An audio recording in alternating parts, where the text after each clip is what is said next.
Hi, I'm Linda Bertaut.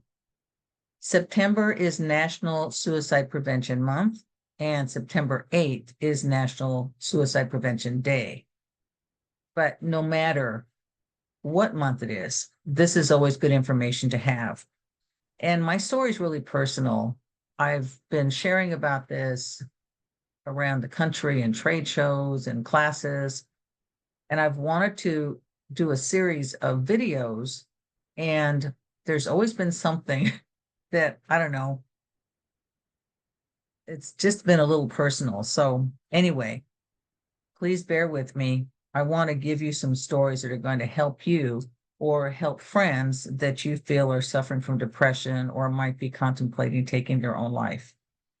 So, I lost my mother to depression and suicide when I was 13. It happened right after my 13th birthday. I had caught my mom attempting suicide twice when I was 12 years old. And I made it my job to keep her alive.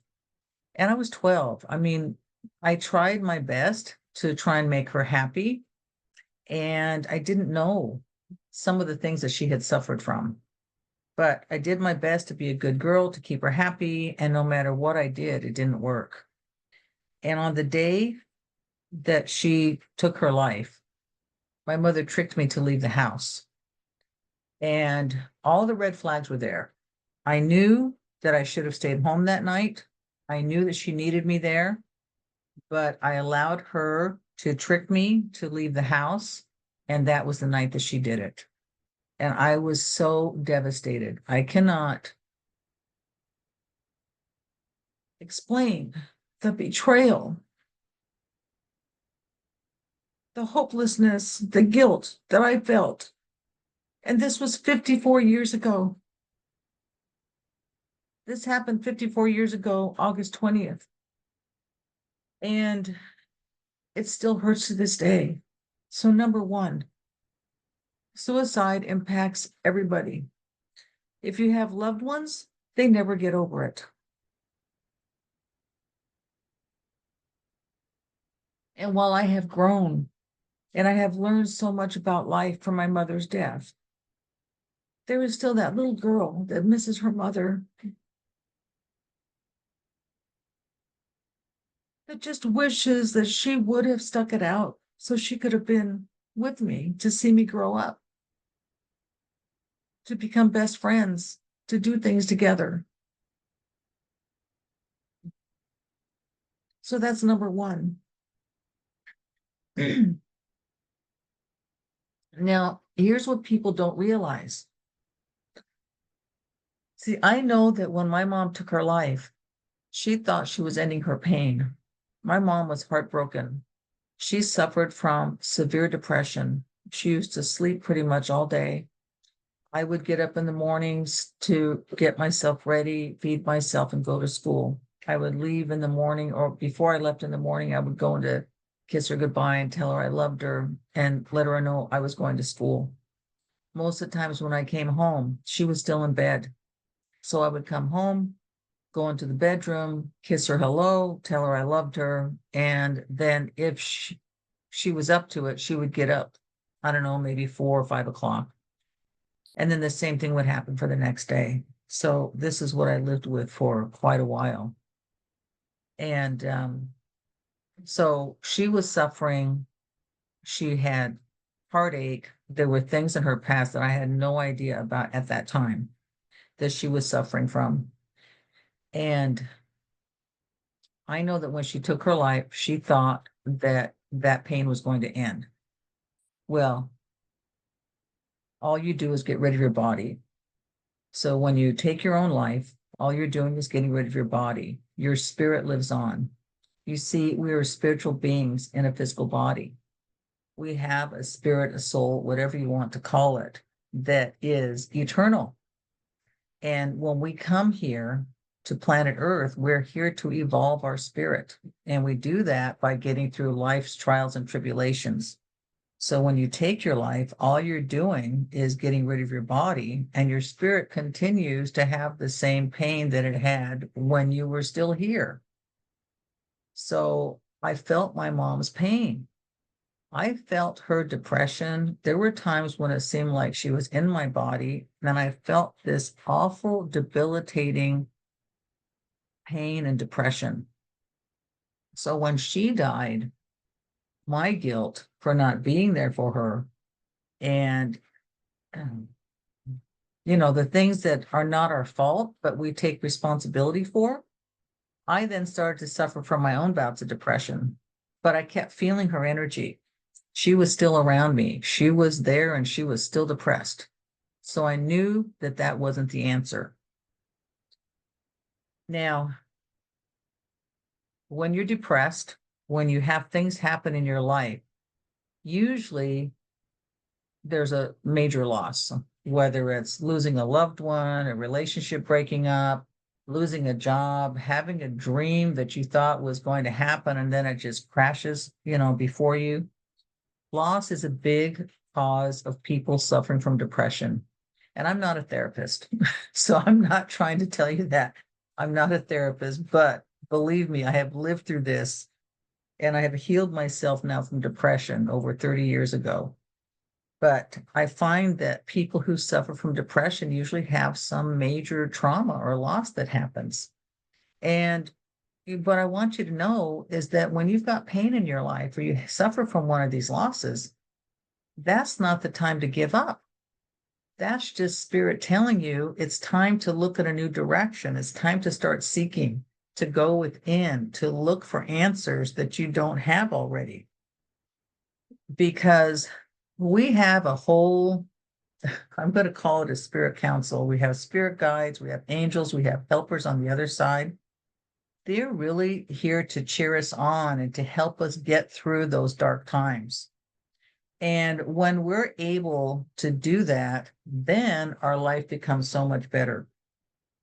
The problem is that you don't know that until you get through it. So if you were suffering from some sort of loss or some sort of pain, just know that that's a wake-up call. Start seeking, looking for answers, looking for help, look for somebody that can help you get to a better understanding about who you are and why you're here. And one of the things I discovered about my mom was that she lost her identity. My mom lost her identity, and when she lost her identity, she lost her will to live. So that's another major factor I find with people. If you have, especially been in a work relationship or a romantic relationship and that ends, it's kind of like your identity was intertwined with that. So now what? How do you really discover yourself as yourself by yourself? And that's a huge part of it. If you don't have a sense of who you are and why you're here, a lot of times that can lead to just feeling lost. So the answer is to look within, to seek help and get help. So if you need to go to a therapist, if you need to get on medication, whatever you need to do, by all means do that, especially if it helps to keep you here on the planet. Suicide is not the answer. Getting help is. Discovering who you are. And what I discovered for myself is that depression was really more of a condition of a broken spirit than a disease of the mind. Once I was able to heal my spirit, I was able to see who I am, really have a whole new sense of my life, a whole new perspective. And that really set me on my path. And the pain and trauma from my mother's death helped me, first of all, to survive. And then once I healed myself, I realized I have solutions for other people. So I started helping others as well. I don't want anyone to go through what I went through after I lost my mother. So here's something else that's important to know. If you see somebody who's suffering, and I don't care if it's a stranger, I have gone up to people I've seen on the street, in a business, in a hotel. If I see somebody in distress, I go up and I talk to them and I let them know your life matters to me. Can I help you? Do you need some help? I've actually done Reiki on strangers, just trying to help people to, clear their mind and have a better sense of themselves. I've given hugs, I've talked, I've listened. If you see somebody in distress, reach out to them. But that also means you have to be consciously aware of what's going on around you. So that's important too. Now, if there's somebody in your life that you are concerned about, talk to them. Please, by all means, don't think that this is a private matter, that you don't want to offend them. If you're getting some type of a feeling inside that something's wrong and you have a fear that maybe they're suffering from depression or maybe they're contemplating their own life, talk to them. Because if you don't and something happens, you're going to go back and say, oh, I wish I would have said something. See, that's the same thing that happened to me that night. I knew I should have stayed home that night. All the red flags were there. So this is what you do. When you have somebody that you love, or friend or acquaintance, you sit in front of them and you get right in front of them and you find out. First of all, you let them know your life matters to me. I really care about you and I'm concerned about you. Have you been suffering from depression? And they might say yes. Okay, have you been contemplating your own life? And if they say yes, then you want to ask two questions. Is this something you're thinking about? Are you thinking about taking your own life? Or are you planning it? Because a lot of people think about dying and taking their own life, but they're not going to do it. But those that are thinking about it and planning it, that's a whole nother story. So you need to find out if somebody is thinking about it and actually planning it. Do you have things at home that you're going to do it with? Number one, if they have guns, you got to get those out of the house. That's what my mom did. She bought one without us even knowing and hid it until that night. So we had no idea that it was even there. Over 50% of suicides are done by gun. So if you know there's something in the house, you want to get those things out that are going to be an easy way for somebody to take it out, to take themselves out. And the main thing is to let them know how much you love them. I would be devastated. If you took your own life, I would be so upset. I would be devastated. Even if you don't know somebody, you can still say how disappointed you would be and talk about their family members or loved ones too.